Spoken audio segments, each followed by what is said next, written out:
صحافیوں کی نمائندہ تنظیم ڈسکا یونین آف جرنلسٹ کے انتخابات برائے سال 2023-24 گزشتہ روز منعقد ہوئے۔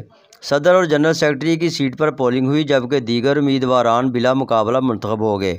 صدارتی امیدوار سید شہباز حسین نقوی اور وقاص عباس کے درمیان مقابلہ میں سید شہباز حسین نقوی صدر منتخب ہو گئے، جبکہ جنرل سیکرٹری کے امیدوار امتیاز احمد اور شمس علی کے درمیان مقابلہ میں امتیاز احمد مہر جنرل سیکرٹری منتخب ہو گئے۔ دیگر عہدیداران غلام مصطفیٰ قادری سینئر نائب صدر، غضنفر سرفراز وڑائچ، وقاص عباس، عارف مسیح، رانا اجمل نائب صدور، Safdar Ali Butt joint secretary, Imran Batti finance secretary اور عمر بلال بٹ سیکرٹری اطلاعات و نشریات بلا مقابلہ منتخب ہوئے۔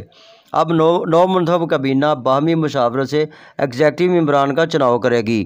الیکشن کمیشن کے فرائض محمد اقبال شاہی، عباس شاہد مغل اور سید زوار حسین نے سر انجام دیے۔ پولنگ انتہائی پرامن ماحول میں ہوئی۔ بعد ازاں نو منتخب عہدیداران نے واک کی صورت میں شہر کی اہم شاہراہوں کا چکر لگایا۔ اس موقع پر مٹھائی تقسیم کی گئی اور ڈھول کی تھاپ پر بھنگڑے ڈالے گئے۔ Report Voice of Daska.